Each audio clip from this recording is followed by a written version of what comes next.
is why it's your girl, Shaunie B. And if you're cool with her, you got to fool with her, yeah. Good afternoon, ladies and gentlemen. It's Shaunie B, and if you're cool with me, fool with me. Today is December the 15th, and we're locked into another Shaunie's World. I have beautiful guests in the building. I do. And a handsome engineer. I'll just say that because he won't let me live it down. But I want to go ahead and, again, as I always tell you guys, I use this show as a platform to educate people that I care about.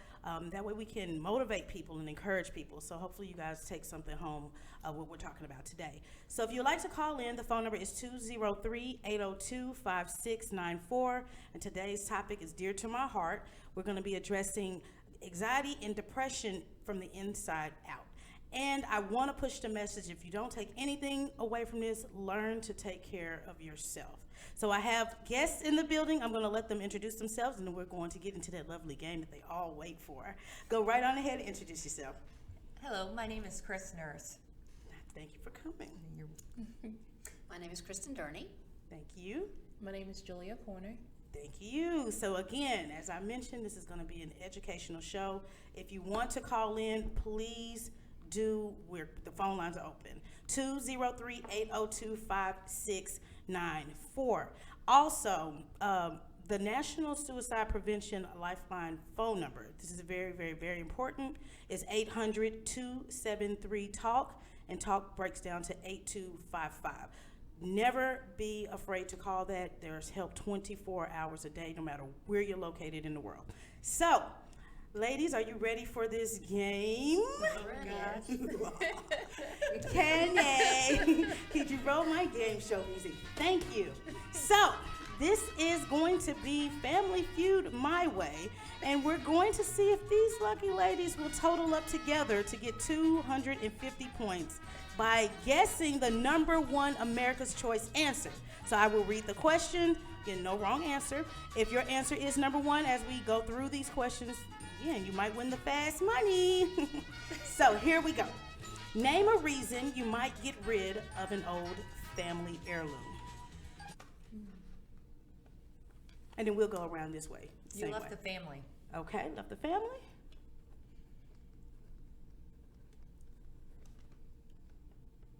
Getting married. Getting married, okay. It brings up difficult memories. Difficult memories, all right. And then we have, where do kids nowadays spend most of their time? Social media. Social media. I would say social media and possibly video games. of Video some sort. games, okay, gotcha. Inside their house, video games, and yes, social media. Okay, so we'll give you the house one, okay. Tell me something many people do just once a week. Workout. Workout, That's a good one, Chris. I get to go first. Cook. cook, all right. Good one.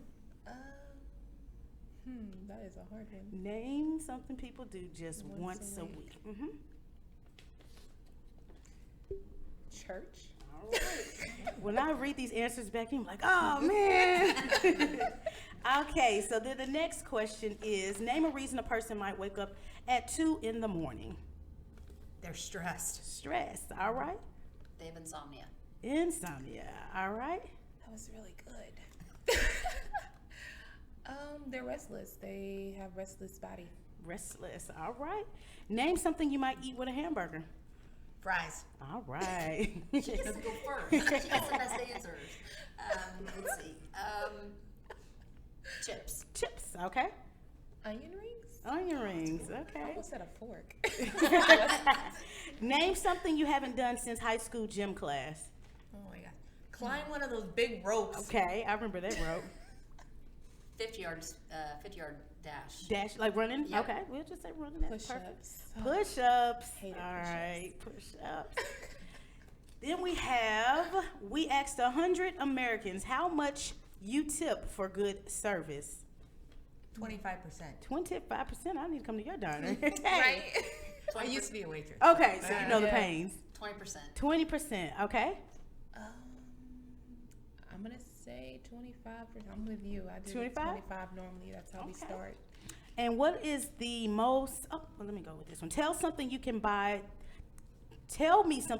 that costs $1 or less. Piece of candy. Candy, my favorite. A gift bag at the dollar store. Gift bag. I was thinking gum. Gum. Okay, not a bad choice. Okay, and then name a country that speaks Spanish. Spain. All right. Mexico. Mexico. Okay. Oh Lord, that is now part of the United States. That's not gonna work. Colombia. Colombia. Okay, good one. And name a liquid in your kitchen that you hope no one ever accidentally drinks. Vodka. Party in our house. Bleach. Bleach. Okay. Drano. Drano. Yeah. Okay, and then we asked 100 men, Kenny, if you were dating a woman, how much weight could she gain between dates without you noticing? You can answer, yeah.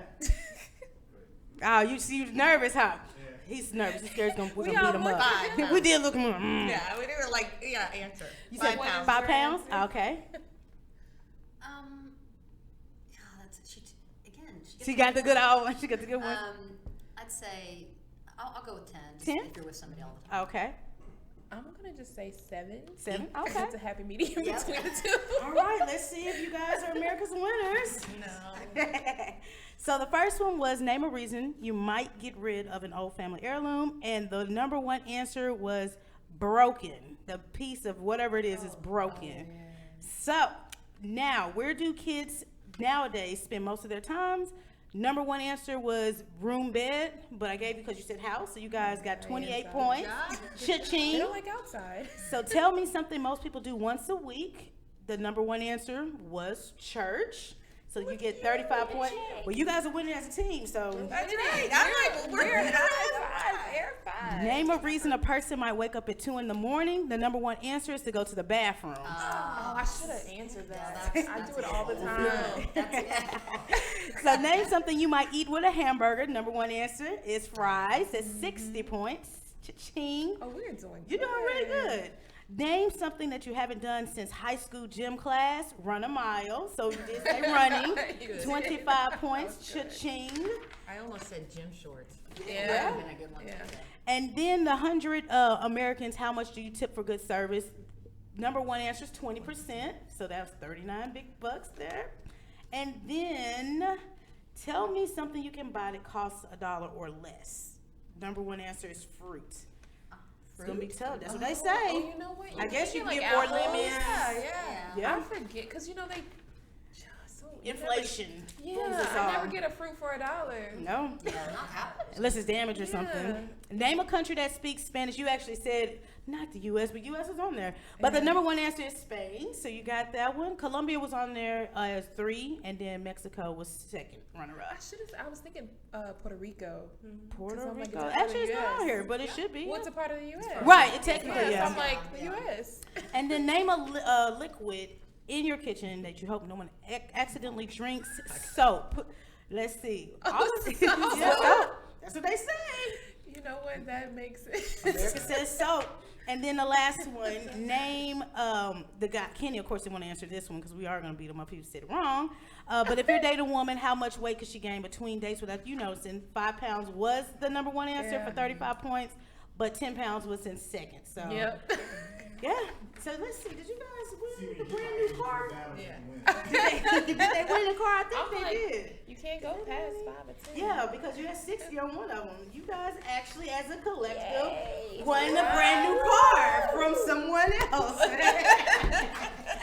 Perfect. So I always like to open it up with a game because it's kind of one of those icebreakers and gets people warm and bubbly on the inside. But let's get right into the topic at hand because this is a very, very, very important topic to me, anxiety and depression. So because, did you ladies hear that the regulators are coming up with a 3-digit number? So instead of 911, now it's 988? Yes. Is that effective today? or is it in the making? I think it's in the making. In the making. I think so.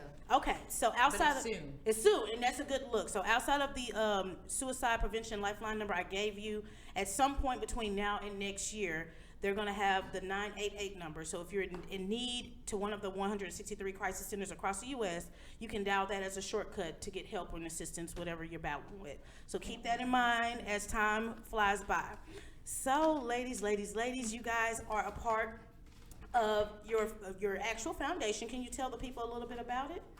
Sure. So I have been supporting as a volunteer the American Foundation for Suicide Prevention for about 3 years now, and heavily involved in that was the walk chair in the Dallas Community Walk, and then volunteer on a regular basis, giving presentations and just opening the discussion around suicide.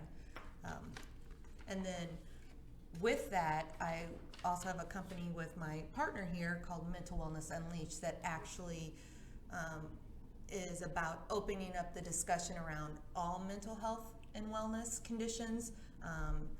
Not just suicide, or not just depression and anxiety, but all of the different challenges that individuals have, and how do we break the stigma in general around mental health conditions. Perfect. So where is your location? Or do you guys go out to people, or is it something that they can access on the World Wide Web?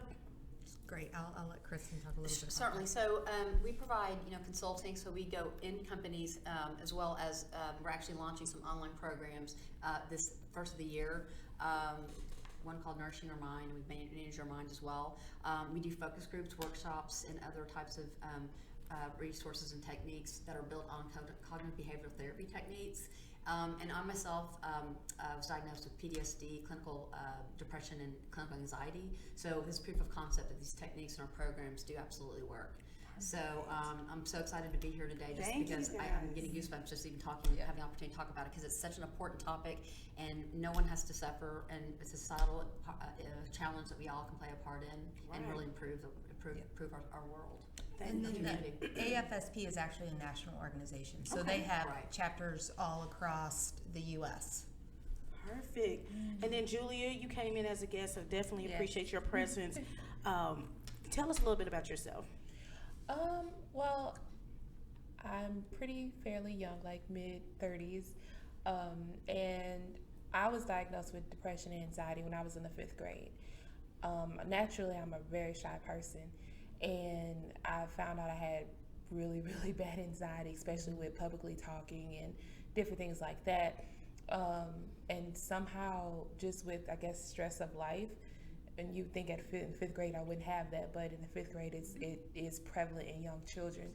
And I was just sitting one day, and my body just started shaking and trembling uncontrollably, and we couldn't figure out why. And then it started with anxiety attacks, panic attacks, and I've dealt with depression and different things like that as I've grown and gotten older and learning how to process through life. Thank you so much for opening up and say that. I'm 21 again, and I like to let people know that I'm open enough to explain to people that it's okay to want to get help. It's okay to be down and out, and acceptance and acknowledging are the two things that I've dealt with all my life, and I've used comedy to help spear that and help me get to that comfortableness to where I can say, you know what, it's not as bad as it could be. I have to look at the bigger picture. So again, I have these ladies here. We're going to open up, and hopefully if you guys again want to call in, I want to make sure you guys know that it's open to call in. 203-802-5694. Now, I was doing some research and I was looking at some things, and there are 10 common symptoms of depression. I know a lot of times people kind of say, no, that's not it. This is what my grandma went through, or she just went to sleep all the time. So no, a lot of people don't know what it is, and they're just going through it, and it's trauma. So I wanted to go through, and each one, if you guys have a personal statement you want to make on it, feel free to. But the first thing is feelings of helplessness and hopelessness. I can't even talk today. Hopelessness, a bleak outlook. Nothing will ever get better, and there's nothing you can do to improve your situation. Whew. Have any of you guys ever experienced that situation? Yes. Absolutely. You know, financially, I know a lot of people feel helpless with that. It's not the end of the world, people. You know, a lot of things happen, and for reasons we can't explain, you kind of have to go out and adapt. Of course, get knowledgeable about what you're going through. There's a lot of places that can help you. Number 2, loss of interest in daily activities. You don't care anymore about former hobbies, pastimes, social activities, or sex. You've lost your ability to feel joy and pleasure. I will say I have a lot of friends that sit in a dark room and they just sit there. And I'm like, girl, open the window, like get some air, breathe, have fun. And they just sit there and it's like, no, I'm gonna sleep. But they don't consider that as depression. They're just thinking, I'm okay. And I'm like, no, you're not. Like, what is beating you down? And a lot of times it's jobs. Yeah, absolutely. Jobs are doing it, and I just don't think there's enough in place to make people feel like they have that balance with life and family. So they're just dedicating, and of course they're not paying you what you want. So now you're losing your free time just to make ends meet. So a lot of you guys are definitely number 2. If you're lacking interest in things you used to love, that is a sign of depression. 3, appetite or weight changes, significant weight loss or weight gain, a change of more than 5% of body weight in a month. So eating habits play a role. If you find yourself just eating for fulfillment and you're not even hungry, chances are depression is on the horizon. Or if you stop eating, it's on the horizon. You have to pay attention to that. Sleep changes, that is very important. Either insomnia, you actually gave me that as one of the number of choices on the game, but especially waking up in the early hours of the mornings or oversleeping. Man, like I said, some of my friends sleep too much in a day. Like, that's not healthy. Anger and irritability, feeling agitated, restless, or even violent. Your tolerance level is low, your temper is short, and everything or everyone gets on your nerves. Yes. I will honestly say that number 5 was me.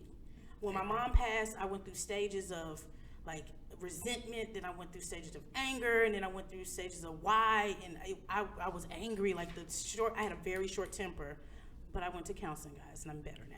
But that was the stage number 1 because I was always a happy-go-lucky person, and then I was just so like, ugh! And it would be just the slightest thing, and I was like, why am I so angry? I think that's the one that I recognize most within myself. Really? Yeah. Did you seek counseling, or did you notice it, or did somebody else call you out on it? I noticed it, and I think it's really interesting to listen to this list, because I think one of the things that people need to understand and recognize is that there's also something called situational depression and anxiety, which means you may not be dealing with it every day, but there is a situation that caused a life event. Just to your example of grieving, loss of a loved one, it is a big one that can create a situational depression or anxiety. The job experience, right? So I'm not coming from a place of clinical depression or anxiety, but I've absolutely had situations to where I've recognized I'm in a depressed state, or I have a high level of anxiety, and that's one of the what I would call the trigger for me to recognize that I'm quick to get angry. Right. I'm quick not to understand or be tolerant or whatever. So yes, and I think a lot of people think that they're not angry, and if we have more cameras, they could play back our body language in the day. We were like, man, I was really crazy that day. But anger is really a big thing, because a lot of these situations, especially here in Dallas, Texas, you hear a lot of road rage. And then the first thing you hear is, oh, this car cut me off, and bang, bang, bang, somebody's dead. So yes, your anger plays a role in your reaction. So you definitely have to sit down and take accountability. And counting may not work for you. Counting down like 10, 9, 8. Some people can't do that well. Sometimes you really just have to take a step back and retrack, why am I like this? We have number 6, the loss of energy. Fatigue, sluggishness, feeling physically drained. Your whole body may feel heavy. Even small tasks are exhausting or take longer to complete. Pay attention to your body, people. It gives you signs every single day, and you still bypass them by making excuses. The excuses are definitely covering up how you really feel. Number 7, strong feelings of worthlessness or guilt. Harshly criticize yourself for perceived faults or mistakes. That's really, I tell people a lot of times that self-hate, you start saying things about yourself as a joke, and then your spirit takes it in. Your spirit tells you, oh, well, you're telling me, so this is what I'm going to show you, and this is how I'm going to be perceived. You have to stop talking down on yourself and look at, like, don't criticize yourself. If someone gives you a compliment, I tell people this all days. Have you ever heard somebody give somebody a compliment and they say, oh, these old jeans, these are raggedy jeans. Somebody say, oh, I think your face is pretty. This face doesn't belong on the magazine. They always denounce a compliment. And it's there to help you. If somebody tells you something, they really truthfully see it in you. You have to stop criticizing yourself like that. Kenny's handsome. I know. Kenny, I object, and it's not overruled. Number 8, reckless behavior. You engage in escapist behaviors such as substance abuse, compulsive gambling, reckless driving, or dangerous sports. This will probably be the most common behavior that I see outside of the anger issue. A lot of people are tending to take their different things that they like, whether it's drinking and gambling especially, and they use that as a cure to help them get out of this dark space, when indeed you're just, again, covering up the real issue at hand. 9, concentration problems, trouble focusing, making decisions, or remembering things.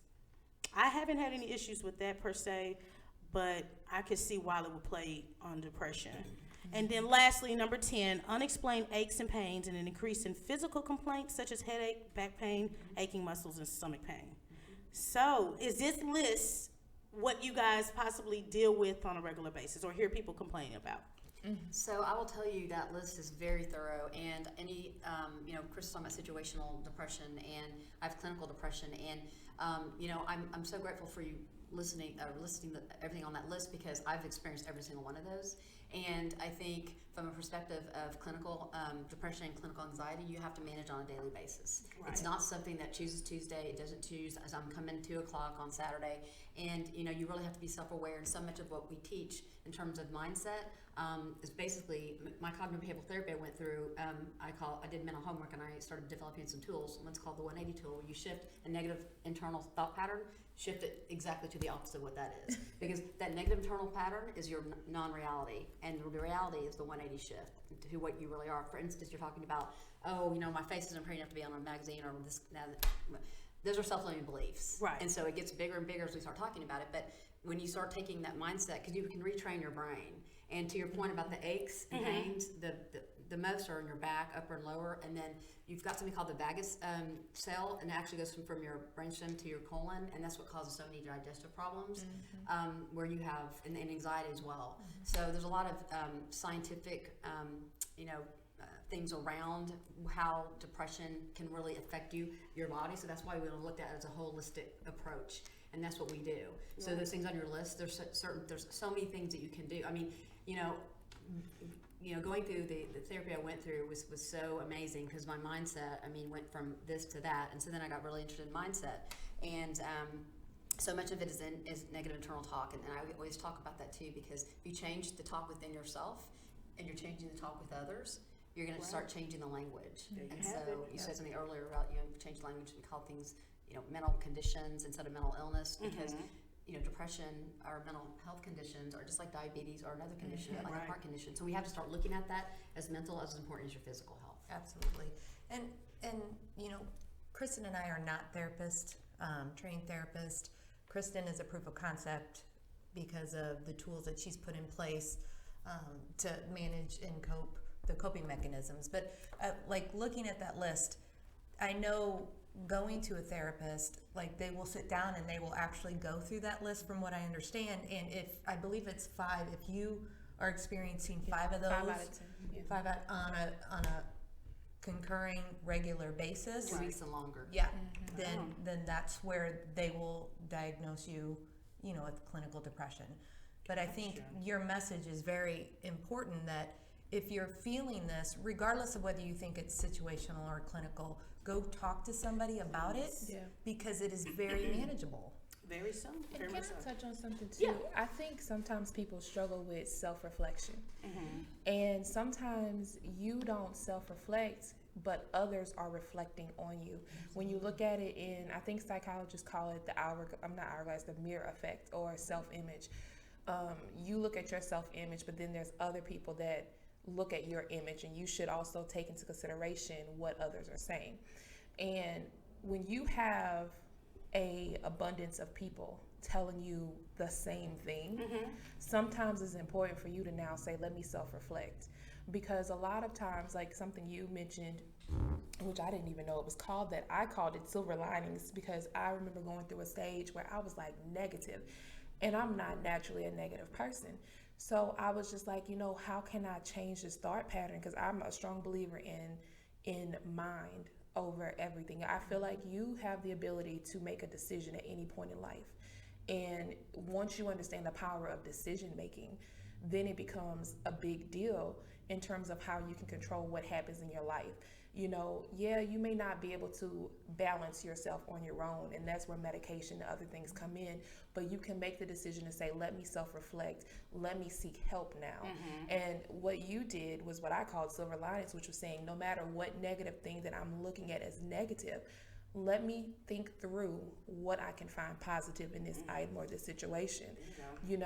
And something you said that was so important to me too was thinking about how your body's reflecting on what you're experiencing. I grew up thinking it's okay to have constant stomach aches and constantly feeling sick to my stomach and vomiting on occasion, like 2 and 3 times out of the week. I thought that was normal because my grandmother dealt with it, my mom dealt with it too, only to find out later on in life that is not normal. You should not be sick like that. And sometimes you have chemical imbalances. And when you look up vitamin intake, a prime example, iron levels, vitamin D levels, all of those things they have effects on your serotonin levels, which also has effect on your mental health. At that point, your body's not producing like it should. Do you exercise? That's another impact. Your serotonin levels change at that point. Women, as we age, we're probably like one of the highest when it comes down to being diagnosed with depression and anxiety because of our hormonal changes that we go through in life. Every single stage in life, you're going through a hormonal change. Sometimes your body will naturally balance out, but sometimes it doesn't. And when it doesn't, how do you pay attention to that? And how do you make the changes holistically, like she's mentioning? How do you make those changes to get better? It's not a stigma to get help because, like you said, it's just like any other illness, diabetes and other things. There's other things that are happening in your body that may not be chemically balanced, that needs now balance. And then there's coping mechanisms to help you while you're going through the process of getting balance. Well, and I think too, to your point, this is such a great point you make. 70% of our immunity comes from our digestive tract. And to your point, same thing with me. I had suffered until I really started understanding. And then also there's a neurons that release serotonin from your digestive tract. So again, so much scientific proof behind all the stuff that comes along with depression. And having it for so long, I definitely did so much research on it, just due to the fact that understanding why you have those problems. Like people just think it's normal to have a stomach ache. Oh, like anemia. Or when you have anxiety, you start having palpitations and you start sweating and your heart's.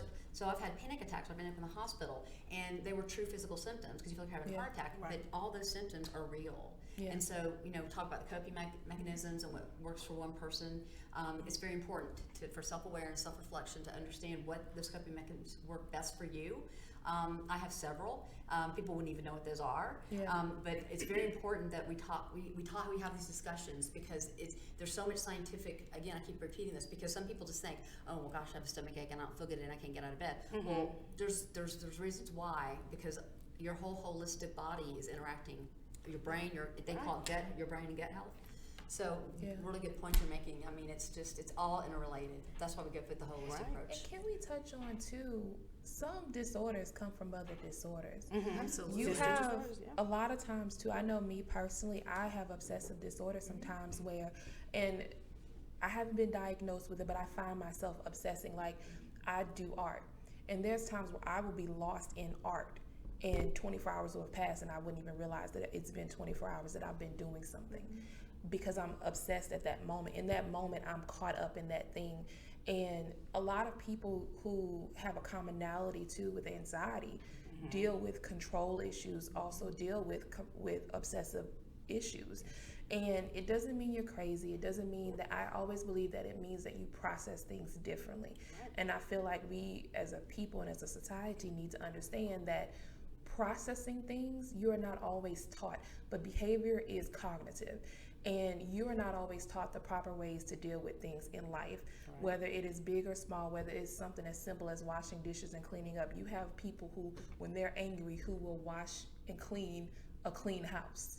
Absolutely. You know, and it's something that you watch maybe your mother, your grandmother do, and you think it's normal because they've made it normal. They've made it normalized. But the reality of it is that you've now, as a child, picked up that behavior. It's a lot of things that, you know, me and my cousin, we were talking about personally, that we realized we didn't learn how to process certain things properly. And we see other people process them, and we don't understand, how did you get from this point to this point, and why didn't I get that? Right. Well, because nobody taught me. And that's Nobody explained it to me and helped me. That is major. And I will say, in the African American community, they just don't talk about it. It's like, oh, Leroy's crazy. Oh, just, he's okay. Just bypass him. He's been doing it for 15 years. Right. Right. That's the word, and nobody sensitive. asks Leroy, how can we help Leroy? They laugh at it, and it's crazy to me. But I didn't know what anxiety was. I didn't. I was sitting at my job, and I was panicky, and I was, like you said, I was trembling, I was sweating, and I started hating people. That's when I knew it was something wrong, but my job put that pressure on me to be overly perfect, and then this is not a perfect world. And I had to pull myself in that environment and say, Shaunie, that's not you. So I stepped down from that position, because a lot of us chase money. The more money, and I tell people, the more problems. And no matter how much I complain to my job, they always say, oh, I did this same job 15 years ago. And I think that's why people break down, because no one listens when you tell them. They tell you why you shouldn't feel that way, and that's not fair.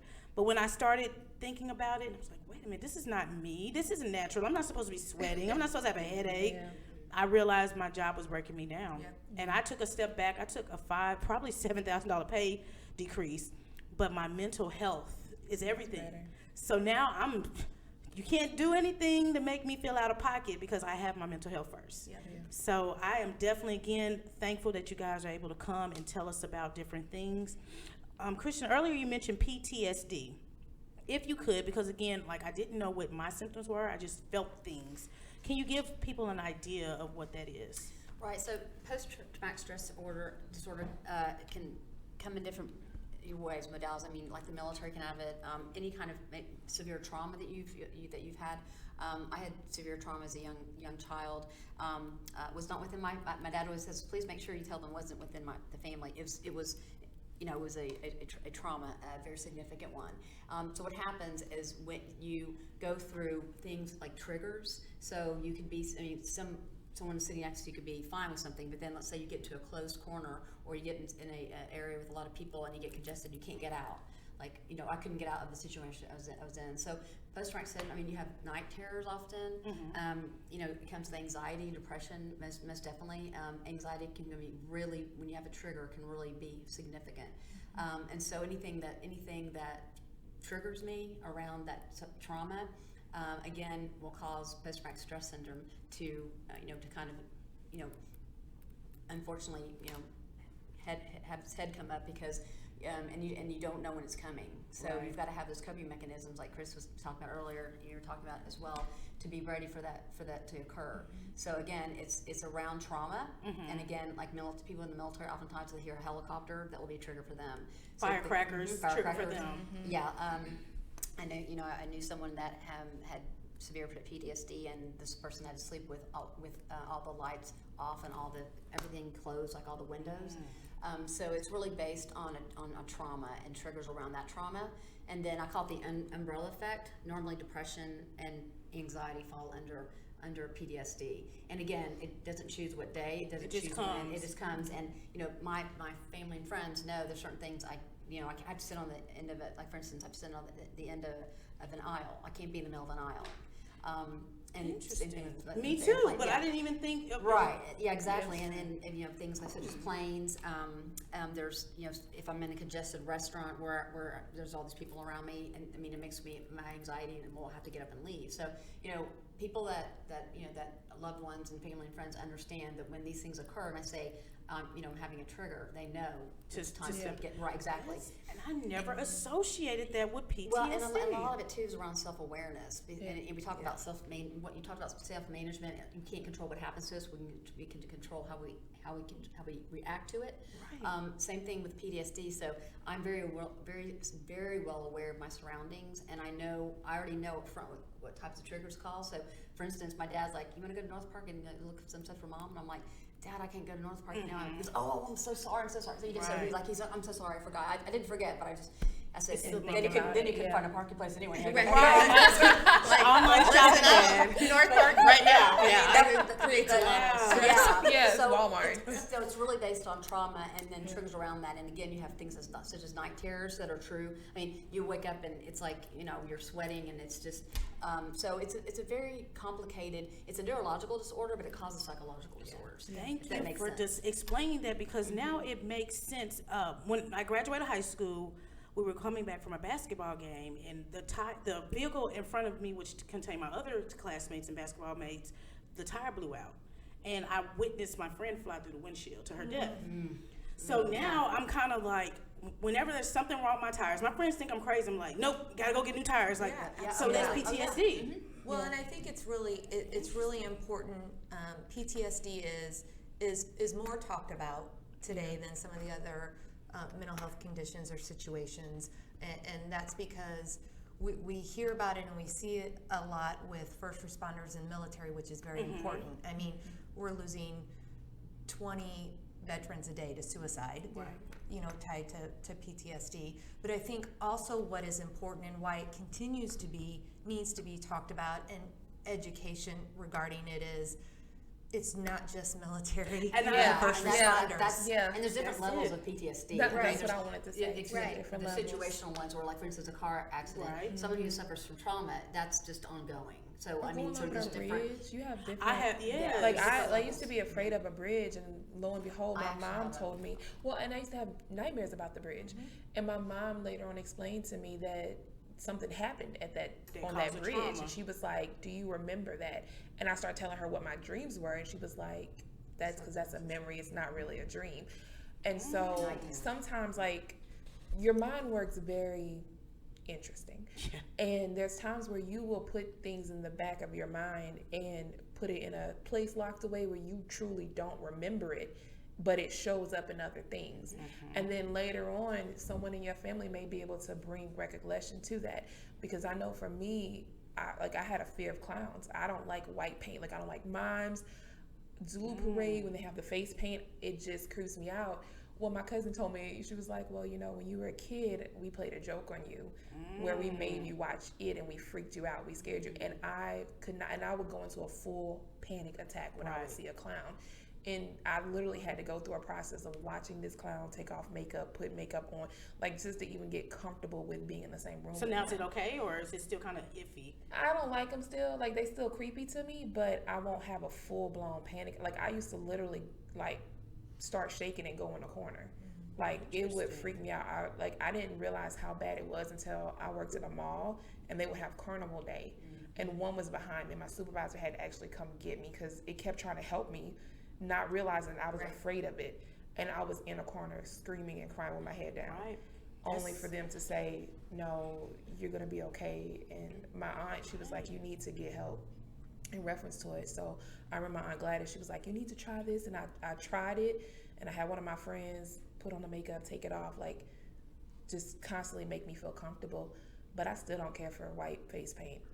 I mean, and that's good that you say that, because a lot of your friends would think they're doing you a favor by either dressing up as any character, and then they don't know that it's a trigger. Oh, it was on a birthday cake. Like, my grandmother made a birthday cake for me, and it had clowns on it, and I started breaking down She crying. didn't understand. And my grandmother didn't know. My mom was like, "Mom, she's afraid of them. She had to take all the clowns off of the cake." Man, we definitely, as people, have to start telling people what our triggers are, because Absolutely. I don't think they're aware. So they think you're being scared and everything like that. But I never associated trauma. Like you said earlier, I just said, "Oh, PTSD, military only." That was just what we knew, but everything in life equals that. Yeah, I could literally tell you any scene from it. Yeah. Any scene, I could catch that movie in the middle of it And just know it. and know it. And I It think just- the importance, I'm sorry to interrupt, I think the importance of PTSD is so people understand, especially with trauma victims of any sort, like I said, not talking all trauma victims, especially severely trauma victims, PTSD doesn't go away. Right. And I remember sitting in my therapist's office and I said, well, so when is this going to go away? She said, it's never going to go away. Yeah. So I did my crying for 2 hours straight, and then I said, you know what am I going to do about this? And so I started developing tools to help with coping mechanisms. And, you know, I mean, there's an assumption that people with mental health conditions or PTSD cannot be happy or successful professionally, personally. Absolutely not true. False. Absolutely They 100% can. false. Totally not Right. true. Proof of concept. So, you know, I think it's really important. I call it mental homework, where, you know, when I decided to take this, and you do something habitually for 21 to 30 days, and it starts to change, including mindset and your negative thought patterns to the 180 to your positive thought patterns. And it absolutely works, and you have to work at it. But I want to put that out there that you can live with PTSD. You can develop coping mechanisms, make your friends and family aware of what those are.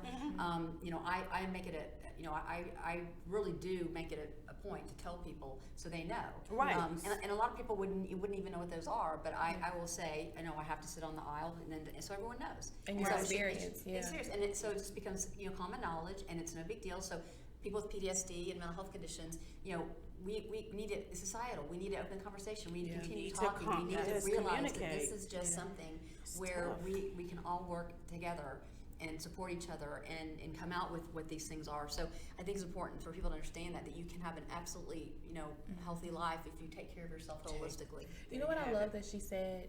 She makes it common knowledge. Right. As Like, we that's should. the thing that I think a lot of people don't do. They're afraid to talk about the knowledge of what they're going through. And when you make it a common, it becomes less, when you make it a common thing, it becomes less of a stigma for you. Absolutely. Like, I know me personally, a lot of things came from me just being open and honest with the truth, because at the end of the day, I realized I am who I am. It's Right. not going to change just because you feel some type of way about what I'm telling you. Now, you can take it in or you can not take it in, but I have to make sure that I do what's best for me in this moment. Right, respect people's And that's it. boundaries. People, we have to, because Yeah. you just opened up a can, and I'm just like, oh my gosh. Now I'm very scared when it comes to. I've always had the fear of being in elevators with people behind me. It's something traumatic about somebody being behind me. So if I'm in an elevator, my back is against the wall. I feel better. Now with all of these rapid shootings at schools and churches and other formal events, I'm like, I don't want to go. I'm okay. How many people gonna be there? Oh, don't want to go. I'm okay. And then I catch myself looking up at sky towers, and I'm like, nope, it's too open. So now I'm getting, I guess, a PTSD about being out because of what is going on in the world. Well, and I think and I was telling Chris the other day, so I was reflecting, and I think a lot of times we have an internal stigma to where we're worried about the external stigma. So we're negative talk to ourselves, and we don't come out with common knowledge because we have an internal stigma that someone's going to judge us. Well, you know what? It's time for us to stop with the judging and with, you know, thinking, oh, someone with mental health conditions, this, that, and the other. So that internal stigma is what causes people to suffer. Isolation, I mean, you know, depression, sadness, you know, loneliness, isolation, not doing the things like you said earlier, activities, and then their digestive tract and physical ailments. This is caused because people are internalizing all this stuff. So we got to get rid of the internal stigma as well as the external stigma. Yeah. Right. I think, you know, from a stigma perspective, what starts to break stigma is awareness and creating and understanding the experiences of others, right? It's not about creating sympathy, it's about creating empathy. Yeah. We may not understand what folks are feeling, seeing, what they've experienced, but we want to learn and understand how we can support it. Right. But not say we've walked in the shoes of somebody else, because we haven't. We haven't, right. But I think the other thing that we also need to be comfortable with is stigma exists, and we all have perceptions of something. So I will speak for myself, right? Coming from a place, again, not being diagnosed with a clinical mental health condition, but what opened my eyes was losing a loved one to suicide, who I all of a sudden quickly started to learn about what depression was, because believe me, it doesn't wear a badge. No, it doesn't. It And doesn't discriminate all either. of those things that you listed, you may never see in an individual struggling with anxiety and depression. So you hear a lot of people go, they seemed like the happiest person in the world, or they had their life together. They weren't sleeping all were day. rich. They were successful in their job. They were, and I think so. So that immediately first started to break the stigma for me around depression. Right. And then, you know, connecting with Kristen. So we used to work together. We were colleagues in a corporate space. We reconnected, and I saw her operate very successfully at a high level from a human resource perspective. And you know, when we connected and she started to share her story, and when she said, well, I have clinical depression and anxiety, my first response was, no way. No way, right? And so I was recognizing stigmas that I was carrying around that doesn't make me a bad person. Right. That's not what it's about. Yeah. So I started to gain awareness and education and learning more, and that's why we all can do it. Don't feel bad if you think or feel a certain way. Your goal is then learn more about it. Yeah. Most definitely. I will say that I try to ignore the signs of depression. And the very first time, and ladies, I'm talking to you, postpartum is serious. It's real. I have one child, I'm done, team one and done. But the pregnancy part was awesome until I had my son, and I would hear people say, oh yeah, you're gonna be depressed after that. And I'm like, not me, I'm a comedian, I can laugh it away. Yeah. My gosh, that was the first time that I experienced it in my spirit. And I would just stare at the wall some days like, why is this baby crying? How do you stop this? And nothing was ever right, even though I had a companion there to take care. My mom was there at the time, and I was just like, no, this is not me. And I don't know if it's separation issues, but ladies, if you have a baby, and family members around women that have a baby or a child, please step in and take that child from that person, because they're not going to show you signs, and naturally speaking, they could tend to hurt themselves or hurt that child. Because like she said earlier, you're not going to see this from 1 through 10 organized. And it could take one day, it could take 6 years, it could take a lifetime. But postpartum is one of the most common depressions amongst women that have children. And nobody steps in because you're thinking, I've had 6 kids, but we sweep it under the rug. We have to start talking about it. Can I touch on something too? Not just postpartum, but also miscarriage. Miscarriage, thank you. I recently went through a situation where I had that experience, and I honestly wasn't quite sure until the test came that that's what was happening. And I literally went through depression. Like, I seriously, my whole entire everything went through depression, and I didn't even realize that I was having it. And keep in mind, I'm a person who's dealt with this in life for a long period of time and didn't realize that at that moment there was a whole nother type of depression that I was experiencing that I did not even understand was happening until it was happening. I think another thing too is sometimes people look a certain way on the outside that you don't get to experience outside of that, because sometimes people only let you see what you see. You know, if you see me, I'm a very bubbly person. If you see me around work, I am usually happy, and I usually am. But that doesn't mean that just because I deal with depression and anxiety that I'm unhappy. Right. A lot of people associate that with happiness. Happiness is an emotion and it is a state, but it is not the only state you experience in life. And when you're dealing with depression, sadness is not the only state you experience in depression. Yeah. I know me personally, like my dad, we just had this conversation like a week ago. He was like, I just noticed you haven't been talking to us. You haven't been calling like normal. And it wasn't because I hadn't wanted to call, but I just went through this stage of something. And then because I'm in this stigma of life, thinking that you have to keep pushing through, because that's what I've been taught all my life, working since I was 16. Keep going, right. You're going to deal with it. Keep going, keep going, keep going. And when you're a person who's dealing with anxiety and depression, you have to learn to take a step back. Absolutely. You have to learn not to isolate yourself, because sometimes you can isolate yourself and not even realize that you're isolating yourself until all of a sudden you haven't talked to your family in months, 2 and 3 weeks, months, you know, and that's not a common thing. So it's important to family, when you are seeing someone and you're experiencing your family members becoming different, even if it's something small, don't hesitate to help and address. Absolutely. Or even if you don't want, because some people are prideful in those moments too. If you don't want to just tell them, okay, well, let's get you out, start inviting them places, start getting them to come out, because you have people who truly, honestly, especially without work-life balance, or people that struggle in work-life balance, and people that struggle with emotional things. Because like me, I'm gonna tell you, I am a private person, and I don't mean to be private, but I don't feel the need to share unless I need to share it because it's there to share. Right. But just to come and do and have conversations, sometimes I don't do that because I'm so focused on the other things that I'm doing. You know, we, especially mothers and wives, you tend to take care of everybody else but yourself. You don't take time to reflect on anything else. You don't take time to say, hey, let me go talk to my friend about this experience that I had that I need to at least let out. You know, so all those things can start playing a part. And when you're a family member, if you see it, acknowledge it. If they've gone through something that they haven't discussed with you or they haven't brought up, don't be afraid to bring it up to them. Right.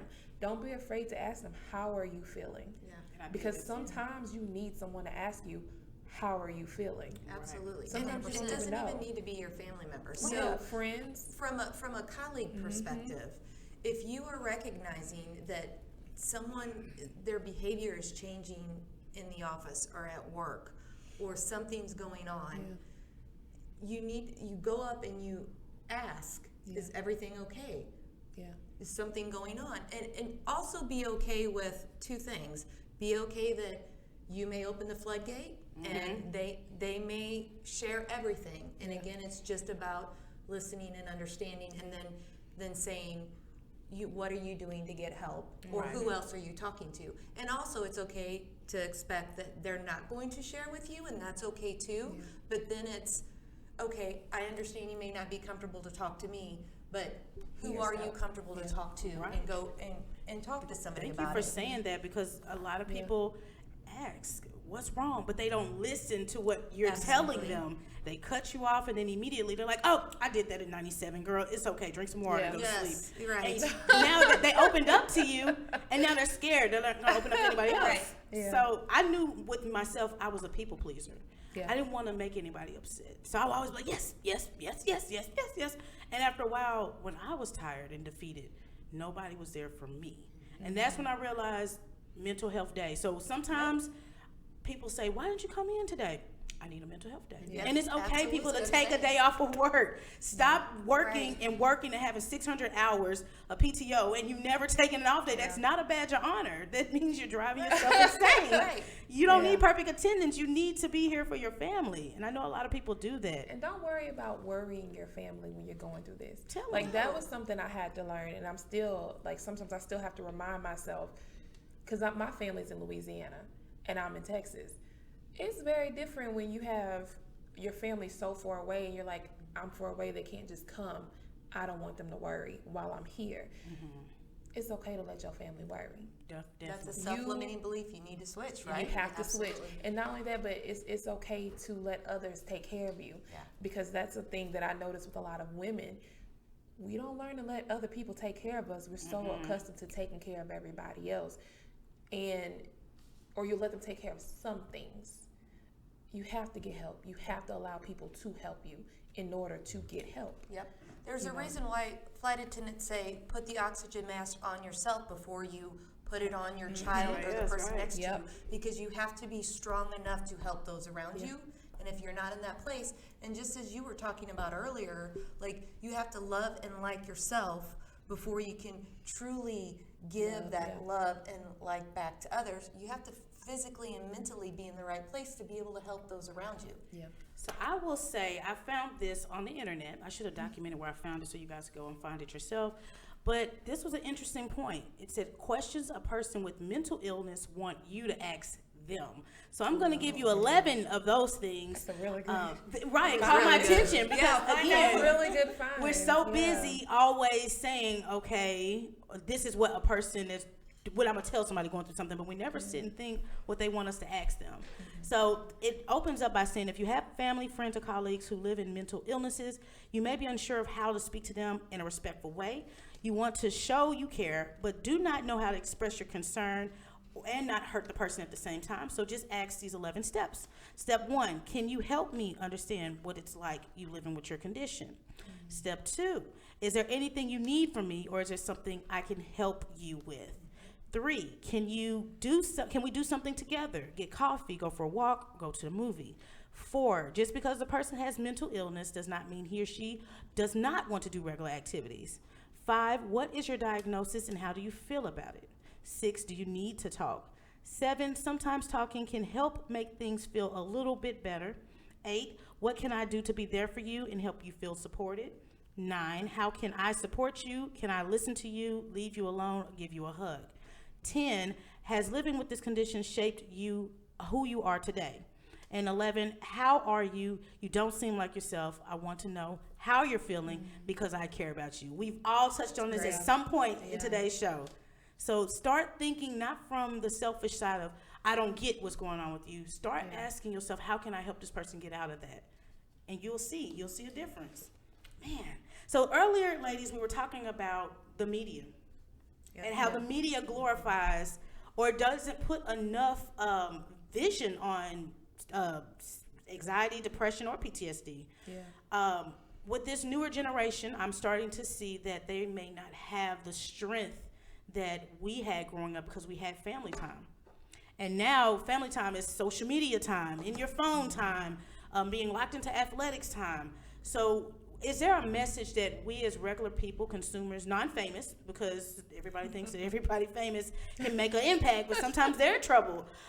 Do you think as a collective, is there any information that we can put out here today to help people see how we're going to use our social medias or our networking to help talk about the PTSDs and the social anxieties and the depressions? Well, there's definitely associations out there, to help with some of these things that have courses and groups that support peers, also family members that have children with mental health issues, even adult mental health issues that are adult children. And NAMI's one of them. Certainly Chris's Foundation for Suicide is another one. There's also one that is actually associated with NAMI, which is called Wings. And they have wonderful resources in terms of classes and courses on different things. And a lot of it does relate to some women that want to be entrepreneurs. But it really it's basically helping to end, poverty and stigmas around different types of mental health conditions. And another great organization. So there are a lot of organizations out there. Also, Mental Health of Greater America, and they have chapters everywhere. And these are all free courses. The majority of them are free courses, and they're just phenomenal foundations. Perfect. And I think again, opening up the conversation as regular common knowledge and starting to have self-awareness around what we're talking about today is so important. And again, I'll say it again, it's a societal situation. We can all play our part, and the more that we do, and the more we have these conversations, and the more we feel comfortable having these conversations, we're gonna go far. I will tell you this. I had someone from Ireland. We've been working with some people from different countries, which are further along, with mental health conditions. And Texas is like number 47 to 49 when it comes to mental health funding. Yes, and we've got to change that. And this guy said, I'm Irish. I'm not from Ireland, and he's from Ireland. He said, if you were doing this program in Ireland, you would get funding absolutely immediately. So we need to play catch up. And so today is one of these days where we're having these conversations where these conversations should be occurring constantly. Yeah, absolutely. Wow. So if you guys are employed, I say this every day on my Shaunie's World that I do Monday through Friday, a lot of people can't afford counseling. Yeah. But as I was preaching to these ladies, a lot of your jobs have it already built into your employment. At my job, and it may be a different acronym for you, but it's called the EAP program. It's the Employee Assistant Program. Not only do they tackle mental health, but they help you with financial budgeting. If you need an attorney of any sort, so it's financial, it's whatever you need. But a lot of these companies have it built in, maybe 4 to 6. My company has 3, and I took advantage of it. And that was the most life-changing thing I've ever done in my life. To go and sit and talk to somebody that doesn't know you, and you can open up and they can feed into you what's wrong. I know a lot of you people think, oh, well, I've watched it on TV. We're going to have a pen and we're going to lay down and they're going to drink coffee. It's not like that. It's not like that. It's so warming. I actually am going this upcoming Saturday, and it's like perfect for me. Like it helped me cope with a lot of things that I didn't have the answers to. Like you said, we go through life just seeing grandma do it, mother do it, sister do it. We're like, oh, we'll just drink some lemonade and we'll be fine. Let's get some lemonade. It's a lemonade day. But this is it. This is a breakthrough. And I think if you don't know where to go, start with your HR department. And a lot of companies may not be as big as, all of these major companies, but they may have it built in your home insurance. Sometimes they have it built in your car insurance, sometimes in your health insurance. You just have to ask more questions, how to get help. And possibly one person told me this, community colleges. Or colleges in general, they have programs where you have to graduate, externships and internships, and a lot of those students do this as a part of their degree audit to graduate. And your churches or mentors and programs like this. I met these beautiful ladies at my job, and this is the pamphlet that I got, and I held on to it. And I said, I'm going to have a show because I have to touch people. And again, they came out to help you guys understand that they also understand what is going on. And anybody can help. You just have to learn how to talk about it. Yeah, I think the most important message from me that you just hit on is that we have to treat our mental wellness just as much as we focus on our physical wellness. And so what that means is go talk to someone about what your mental wellness looks like. Just like you go annually to the doctor, even if nothing's wrong, go for a checkup. Do the same thing with your mental health. Go talk to a therapist just because you want to talk to a therapist. There doesn't have to be a trigger. There doesn't have to be a particular reason. It should be part of our regimen to be holistically healthy.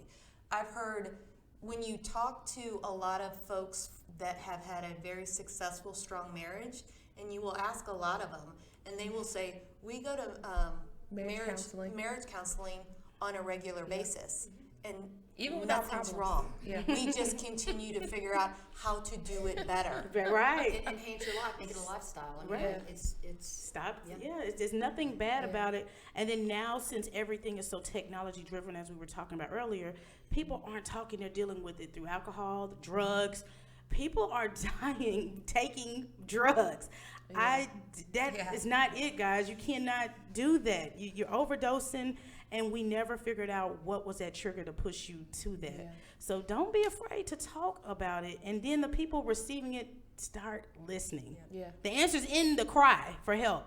I make sure, and I have a busy life, but I make sure when I see something, and I want to actually share this with you guys. I was going through my social media pages, and two things. The first thing I'm going to show you or explain to you is a post that I saw, and it says, if you rearrange the letters in depression, you'll get I pressed on.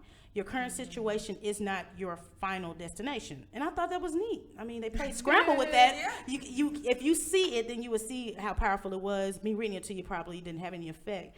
But one thing that I really saw that touched me was a classmate of mine posted on social media, almost shot myself today, but I got a few friends. One reminded me I'm awesome. And I was like, what? Yeah. And you know how many people do this? He's just crying for help. And we went inside of his inbox, because at this point we're out of state, and we showed him he was awesome. I don't know why he felt like that. I was just like, oh my God, he almost shot himself. I'm like, that is crazy. So talk to people. If you see a friend or even an associate write something like that, act. Stop thinking it's a cry for popularity. That is serious. That is serious. So ladies, again, I want to thank each and every one of you for your personal story. Please, if you could, just share your foundation, how they can get in contact with you. And then just your movement. It's actually going to be New Year's soon, so I won't see you guys. But if you have a New Year resolution for the mental health realm, like what would be one thing you want to change coming into the new year? Sure. So I'll start. So as far as the American Foundation for Suicide Prevention, you can definitely go to www.afsp.org, and that has a plethora of support and programs, and even where to get counseling, like grieving counseling if you are what we call a survivor of loss, you've lost someone close, and just creating that community and awareness and education around that program as well. And I'll let Kristen talk more to our business of Mental Wellness Unleashed? Certainly. So it's called Mental Wellness Unleashed, and we have a website. It's www.mentalwellnessunleashed.com. We have programs. Like I talked before, we go and do consulting with corporations. We also work with schools, churches, associations. Again, build around programs, tools, and techniques on how to deal with mental health conditions. And in addition to that, not only mental health conditions, but enhancing your life and making a lifestyle change. So we also have a Facebook page, as well as a LinkedIn business page. So we've got business pages for those. And we've got something called Nugget for Your Noggin on Thursdays. And our Facebook page, we have a lot of different videos, tools, and techniques that we share for people to watch, and also just posting as well on LinkedIn on different things and in terms of mental health and the importance of mental health, and again, it being as important as physical health. So that's where you can find us. Okay, perfect. And We use social media for good. yes, Right. exactly. We Right. use social media for good, for all good. So yes, when we're behind social media, we're posting things about mental health. Perfect. And then, Chris, for you, what would be something for the foundation moving forward into the new year that you hope that we can change with mental health awareness? So obviously, the goal of AFSP is to reduce the number of suicides. What I'd like to see change is more people talking about it all the time and every day.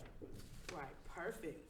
Okay. Yeah. And then for you, Christian, did you have a resolution possibly? I know you said we're 47 out of 49 for Texas for funding. Yeah, we really, a couple of different things. I mean, you really need to start, having these kind of conversations I said before. And these conversations, and I say this with complete intent, change and save people's lives. Yeah.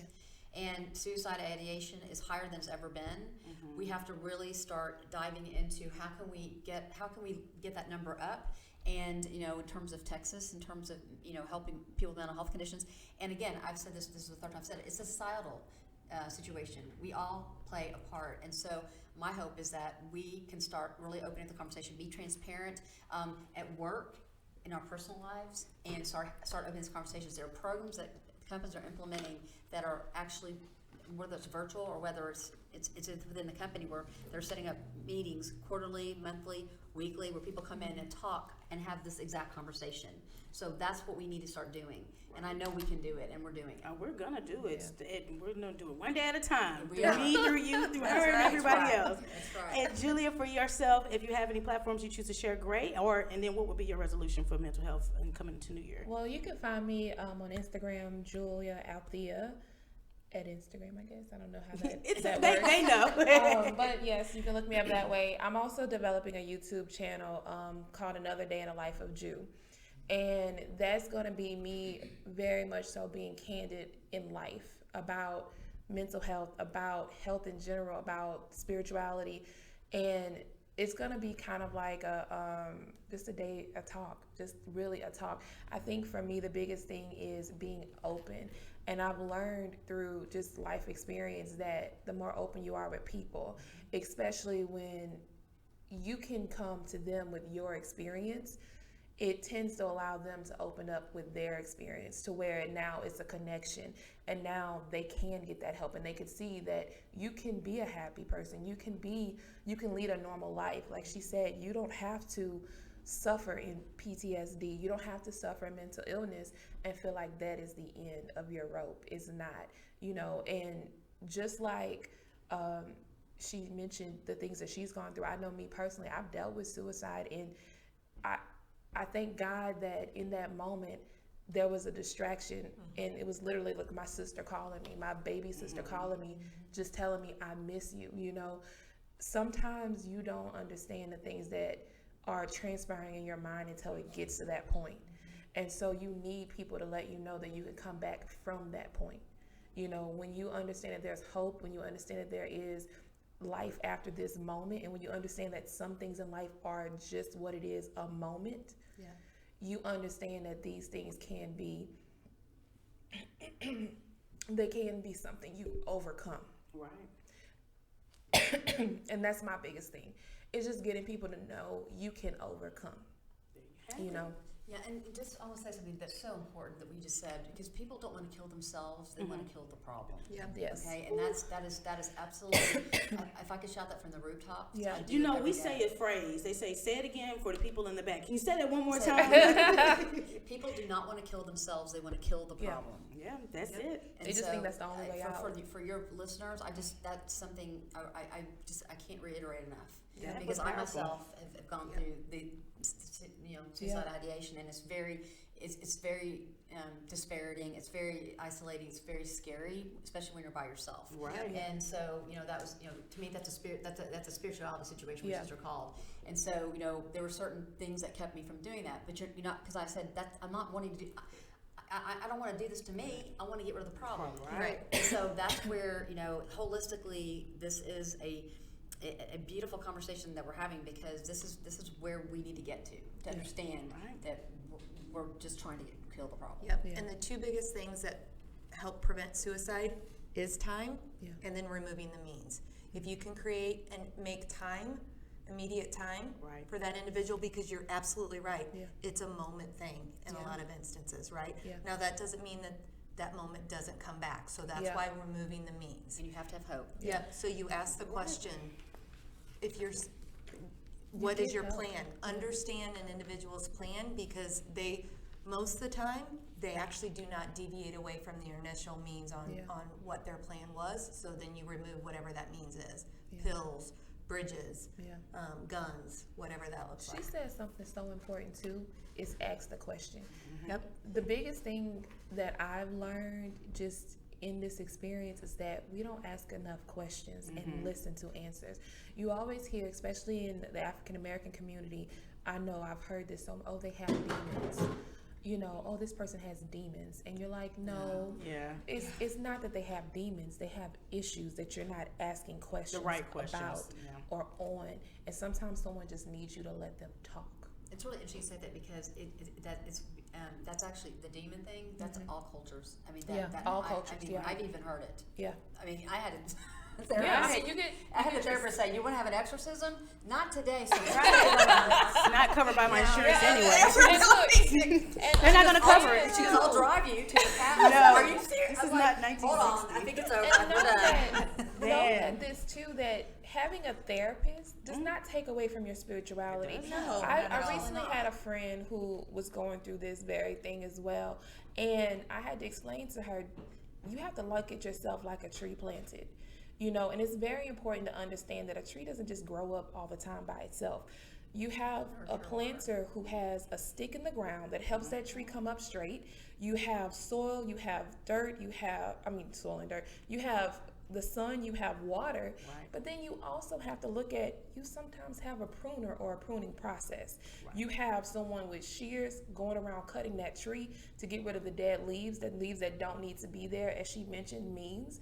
You have also the wind blowing the leaves. If you want to look at it from just a natural aspect of things, you have to consider the fact that we all need help in life, period. Whether it is emotional, whether it is spiritual, whether it is physical, it all comes from just the simple word of help and accepting help and listening.